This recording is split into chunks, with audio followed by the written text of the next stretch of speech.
Welcome to this edition of When the Biomass Hits the Wind Turbine, a discussion of sustainable living and what that means to you and me. I'm Jay Warmke. And I'm Annie Warmke. And today we're going to talk about internships, or what the heck, it's cheaper than college. And to help us, our resident expert on internships today is with us today. It's Destiny Ebersole. Ebersole or Ebersole? Ebersole. Okay. Close. So I was right the third time, right? Correct. Okay, Destiny. Well, Destiny, tell us a little bit about yourself. I'm Destiny. I'm from Jackson, Michigan, and that is South Central Michigan. 27, and this is my second internship, and it's going great so far. Mm-hmm. And what got you to Blue Rock Station? I'm always curious. Wait, how people before find... you do that, I wanted to hear what is it that you wanted to be when you were a little girl? At first I wanted to be a marine biologist because I'm going to really age myself as far as being young here. But Aaron Carter wanted to be a marine biologist. And Who's Aaron Carter? He was the young brother of a Backstreet Boy. And he was so cute. Younger brother of a Backstreet Boy. I didn't know they got any younger. Is that like a cul-de-sac boy or something? Yeah, or? So close, Okay. very close. Mm-hmm. But yeah, so I was like, and I really like fish in the ocean. So at first I was like, I'll be a marine biologist, but that was very short-lived. And then it was an interior designer. And like I was telling you this morning, I had... for Christmas, I got a 2-story Malibu Barbie dream house with a working elevator. And within about the first week or two, I had glued popsicle sticks to the floor because she needed new hardwood floors. And I had taken nail polish and painted all the walls. And it never stopped from there. I was building in my yard. I was, playing games where it was just about designing houses. And so it's never stopped. Mm-hmm. And then I'll get to my original question. About how did you find out about Blue Rock Station? I found out about Blue Rock Station by a very simple Google search, and I just Googled sustainable living programs, natural building. Houses made of popsicle sticks? Yep, exactly. So it led me to Blue Rock, and from there I really evaluated the website. I looked at some reviews. I listened to the podcast and saw that you guys were having free school. And so that was kind of my first step into the Blue Rock Station. And you said this is your second internship. What did you do on your first one? My first one was in Oxford, Michigan. It was at Strawbale Studios. It was the Internship, so it was the whole month of January, and we learned the theory of building, of natural buildings. And we did a lot of reed collecting for thatched roofs, and we just lived in the house together for a month, and kind of did school, if you will, because you can't build in January in Michigan. You can't do much in January in Michigan. You can't do much in Michigan, right? Yeah, exactly. So it was just a lot of book. Well, and you came down here to Ohio, where life is beautiful and the weather is gorgeous. warm and fine and sunny all the time. Mm-hmm. So now one of the things you had said, and what I said in the introduction, is what the heck, it's cheaper than college. And this was something you had been talking about before, that it is cheaper than college. And in some ways, you're finding it a little more enlightening than college. Yes. Oh, yes. In what way? Well, I would find that it's more enlightening because it just feels more real world. It's more practical application to things, and it's on my own terms as well, which I really appreciate and thrive under. So it's just good. And I'm 27 now. If I think about all the different career paths that I had taken in this short amount of time, had I gone to school for all of those, I would be in debt up to my eyeballs like nobody's business. So I think it's really good to step out of the school system and say, okay, let me take some time and figure out what it is that I truly want to do, invest in that. And if that's something worth pursuing and I need one, I'll go get a degree. But until then, let me make sure that what I'm doing is what I want to be doing. I've always thought, like college, one of the big advantages was to let you know what you didn't want to do when you grew up. And of course, you get to go into debt while you're figuring out what you didn't want to do, which is helpful. Do you think maybe internships do the same thing? You get out there and you go, you know what, this looked idyllic, it looked nice, but it's mostly just hard work and cold. Yeah, absolutely. Absolutely. And luckily for but me... But not at Blue Rock Station. But not, well, no. Well, you're in Ohio now. You're not in Michigan. It's a little cold and there is still hard work. But if you're okay with those things, Blue Rocks or any other natural building, sustainable living program is going to be great for you. But you have to be willing to put in the hard work. And that's just kind of the long and short of it. Luckily for me, it wasn't... In this instance, it wasn't about finding what I didn't want to do. It was solidifying, this is what I'm supposed to be doing. And so it's nice. And I wouldn't have been able to have that same feeling had I tried learning that in a classroom or in a college setting, because I'd be living in a dorm. The sustainable living, I'd be, again, kind of learning the theory of it and things instead of actually being thrown and immersed in the culture of it. Well, I think every institution or every enterprise has its own culture. A university may be a little more institutionalized. Right. And a little more, slightly more. But I do see a lot of the interns that we've had, and there seems to be a ethos or a culture associated with being an intern, and then at least with the interns that we've had at Blue Rock Station, they develop friendships between themselves, develop a certain culture amongst themselves. So what would you, as part of that group, which is separate from my experience, what if someone's listening and wants to become an intern, whether Blue Rock Station somewhere, what doesn't matter, what would you recommend they do first, and then what mistakes have you heard of or done yourself along the way that you would just as soon have avoided? Well, I would say my first advice is do your research. If you're, let's just keep using Blue Rock as the example here. If you're thinking about coming, we into are Blue held Rock, up as the example, right, amongst the whole intern society, the top tier there. Well, there's Harvard and there's Blue Rock Station. They have interns at Harvard. Wow. Well, I'm comparing universities and places to intern. Equality here. I would say first off, though, is do your research. Make sure that one, they're gonna teach you the things that you're looking to learn. Read your reviews. A lot of places, I shouldn't say a lot. There are some select places that advertise as one thing and actually function as another. And so you may be investing a lot of time, a lot of financial resources or whatever, resources in general to go to a program that you thought was going to be top-notch and they're not, or they're not very kind to you. So do your research, read your reviews. That's a big thing there.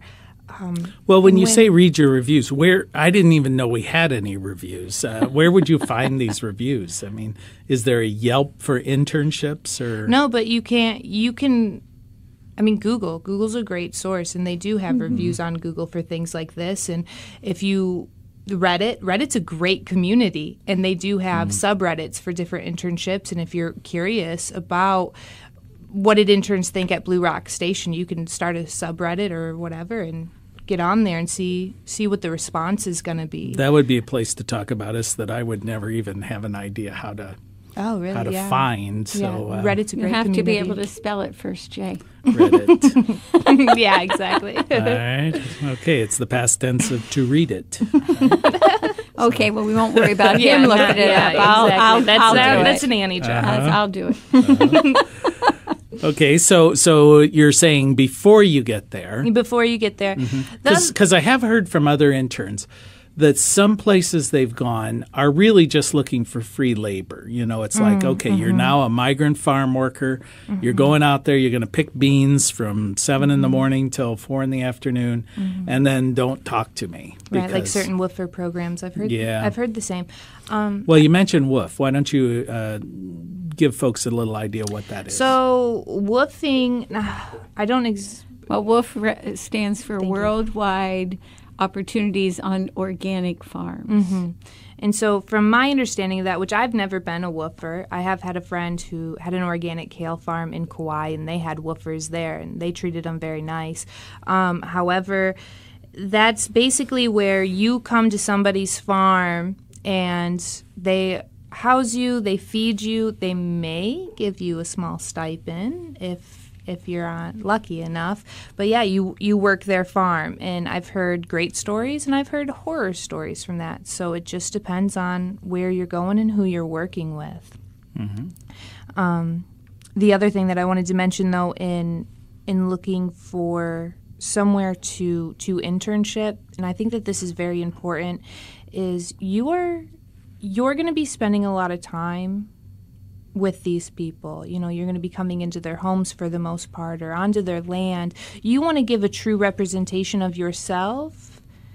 That way you know if it's going to be, or can get a sense if it's going to be a compatible situation. You know, you don't, I wouldn't just present myself as, hi, I'm Destiny, and I know everything that there is about sustainable living, and I've done this for years, and because I don't know that, and I don't want to give Annie or Jay that expectation of, here's this incredibly knowledgeable person who's got years of experience, if that's not really the case. Well, we wouldn't accept you as an intern either. No, that's true. So we're looking for a variety of things, and we have a little survey that we ask the people who want to be an intern to fill out, and so they read a day in the life of an intern, and it describes a lot of things that we're going to do, and then they fill out this survey, which tells me some things about them, like the guy who checked the box that said sometimes animals don't like me is like, whoa, wait a minute, I've never seen that before.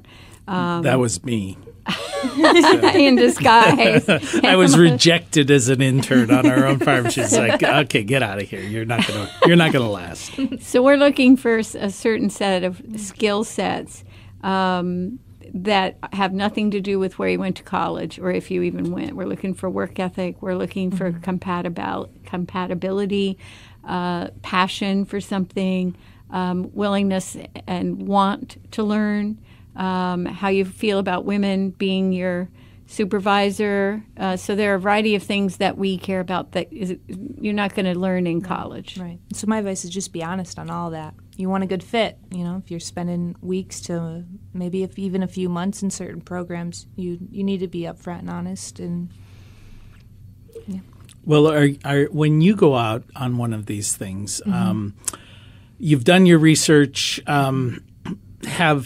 Have the situations seemed to meet your expectations? I mean, you don't have like a vast experience, but when you come into Blue Rock Station, for instance, and you come and go, really, I thought everything was going to be bigger, or I thought it'd be cleaner, or it wasn't going to be as more comfortable, that kind of thing.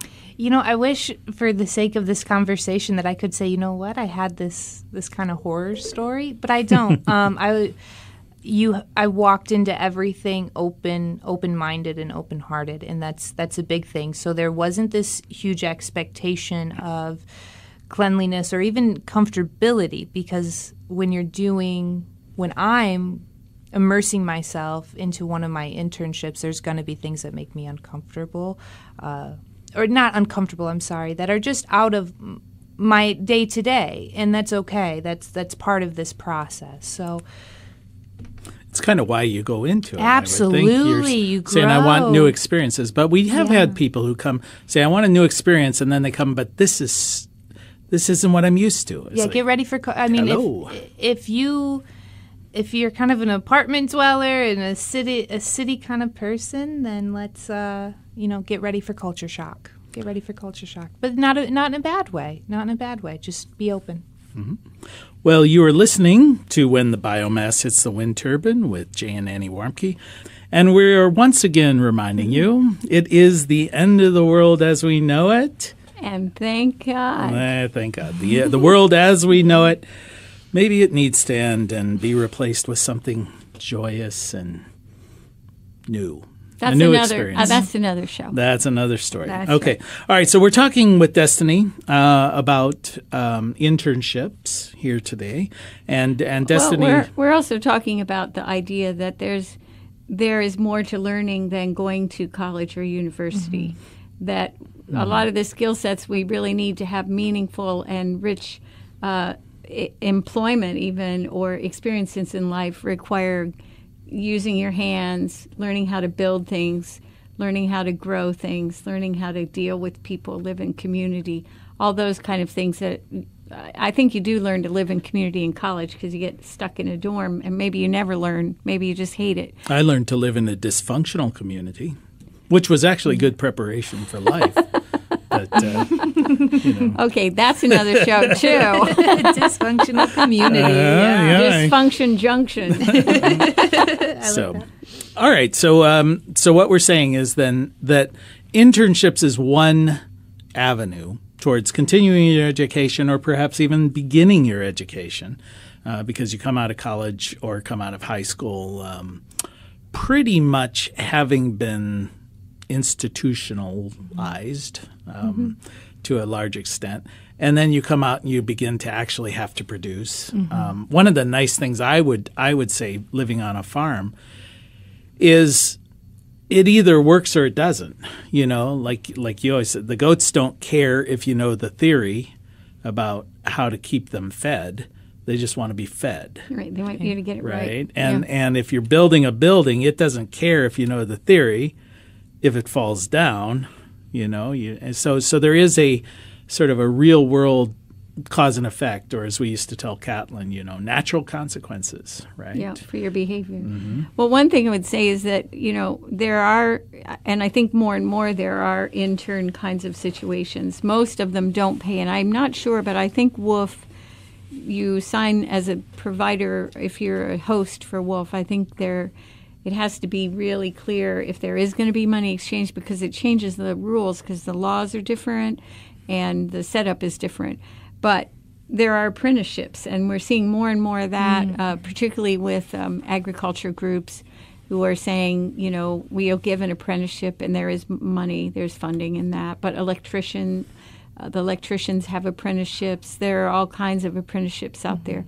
But it does require a couple of other things. If you're going to do this, if you're in debt for your education or even in other ways, you often are not going to have the freedom to be this loosey-goosey about where you live and where you learn. Right. So that's a big issue. And speaking of the money changing hands, I guess we ought to point out there are a number of different structured programs that can be out there. Some apprenticeships or internships do pay. They will pay the person who is interning, usually not as much as if you were an employee. Then there are apprenticeship or internships that are like WOOF, where it's an exchange of food and housing for work. And then there are others where the intern actually pays. Pays for that. And we've been involved pretty much in all of those except paying because I'm too cheap to actually pay money. We have paid. Have we? I didn't know about that. Yes, you did. My God. Oh my God. I ought to get the checkbook. But anyway, so those are – but when we do have the paid internships, it's usually part of a formal program that's part of a university that we have to then submit reports and monitor. And so there is quite a lot of paperwork and involvement there. I also think, though, that if you, as a young person, want to be doing something like this and there is some money going to exchange hands, it's good to research how that's going to work in your life because the government is very clear about how things work. If you get paid by somebody to do something, or even sometimes in exchange or barter, they're going to require you pay tax.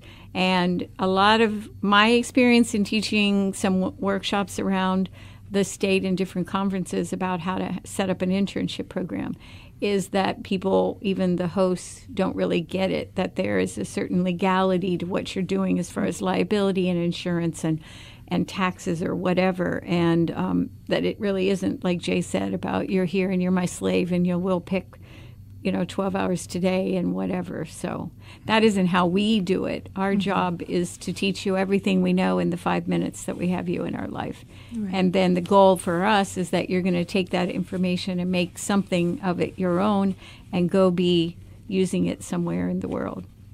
So we have high expectation. Yeah, we're trying to train the next generation of malcontents. Right. So we do expect you to be malcontented. Not with us, though. No. So when you came to Blue Rock Station, obviously you had certain expectations or hopes or aspirations of what you were going to learn. What were those? Well, just your day-to-day sustainable living and what can I do within my community to make more of a difference and bring more of these sustainable living tactics to the general public, because we're kind of looked at, I think, as these, at least in my experience, almost as these like wannabe hippie counterculture kids who, just want to change the world or whatever, and it's a phase or whatever. Sounding pretty accurate right? So far. Yeah. Mm-hmm. So, and that's really discouraging, because we do want to make a difference, and not just for us, but for our kids and our grandchildren and our great grandchildren. And so I just want to be able to bring those things to maybe some areas of people who just haven't had that knowledge. But they do that to us. We're not in our 20s. Yeah. We're the hippies. I always say no drugs, no illicit sex. Right. And what else would there be? No nudity. We've lost all the fun. No tie-dye. No, we have tie-dye. We Oh, do no, tie-dye. I brought a tie-dye T-shirt. No, I'm out already. We do tie-dye at Goatstock every year, so yeah. So when you say sustainability, though, I mean, sustainability is one of those words that means a lot of things to a lot of people. Blanket So statement. so what do you envision? If you're projecting yourself out 10, 15, 20 years into the future, how is your sustainable world going to look?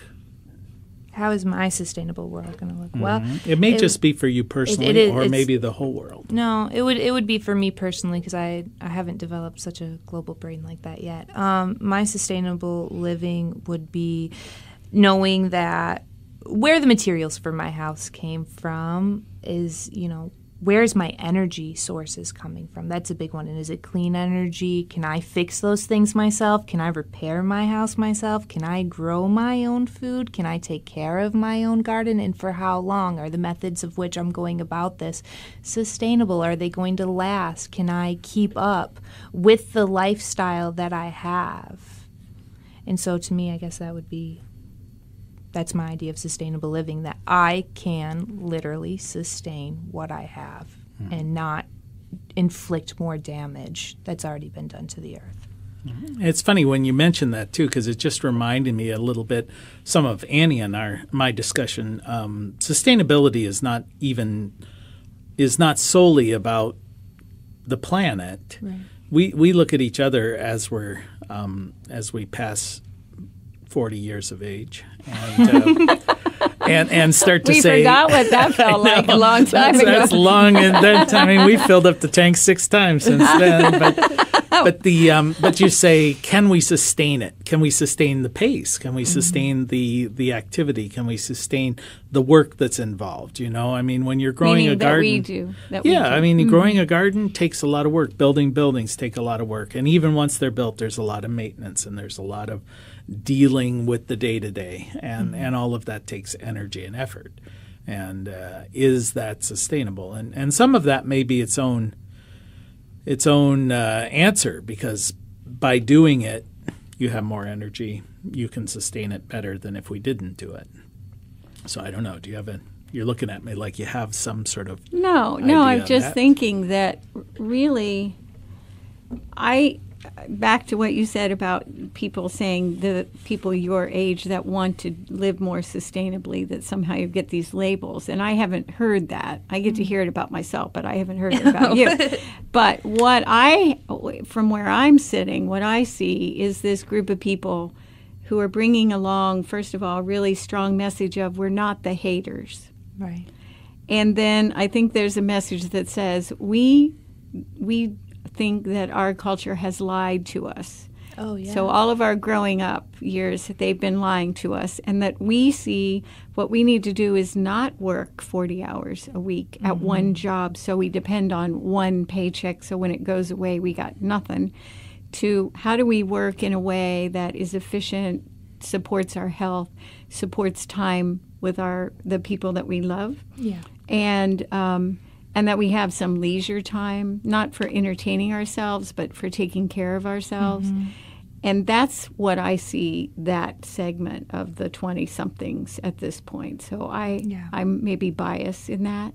But I also feel like, wow, when I have an opportunity to be with people who are of that mindset, I don't care what the age, but definitely younger, I just feel so hopeful and optimistic, and like I just got a gift myself. Mm-hmm. So I feel like we're on the right track. Good. I think I was just going to say it may be a little self-selecting because, of course, folks who do apply for internships are usually going to have a bit more gumption than those that would not. And then Annie goes through a pretty rigorous screening process. So we screen out those people who would not be compatible. But the interns that we've had by and large, and present company included, are quite lovely, and they bring us a lot of hope because you see people. We're so used to hearing the younger generation. It's been this way since the days of Aristotle. They're no damn good. They're you going. Cussed on radio. Yes, I know. I did it on purpose. And so they be a rebel, Jim. I know. On the radio, just an aging hippie living sustainably. So, but these folks, the folks that we've had in our home, and we bring them into our home, have just encouraged us. Keep doing it. I mean, it's amazing, and it really feels like the future is in better hands than the present is. Or there are generation. I hope so. And I know some actual children, 10 to 12 years old, and do they give me hope? They give me a lot of hope. They see it already too, and that's really refreshing. Yeah. And well, I want to say that my view about all of this is not even that I'm saying that I'm biased because certain groups have been in our home, but I see it culturally. Mm-hmm. And I also want to say that a big part of why I do what I do, which is put myself out there to really do the best I can with interns, is that I'm making an investment. It's my savings account. And I know you're going to teach me new songs and new music and new books and new ideas and have a different view of what I'm doing, and that's going to make everything stronger and better and more powerful than if we did it without you. So I appreciate that about our interns. Okay, well, Destiny, we want to thank you for joining us here today, and there are goats to be milked and gardens to be put to bed, so get out of here. Get at it. I better get to work. I better earn my keep. Mm-hmm. And again, thanks for coming and joining thanks, guys, so with much. us here today. Thank you. Well, you've been listening to When the Biomass Hits the Wind Turbine with Jay and Annie Warmke. Thanks a lot to all of you for spending just a little bit of time with us. And as your grandmother better have told you, the secret to a happy and sustainable life is... Play nice with others. Clean up your mess, Jay Warmke, and eat those veggies. Eat the vegetables and get an intern to clean up the mess for you. All right? Take care. Till next time. Will sing, and her children will be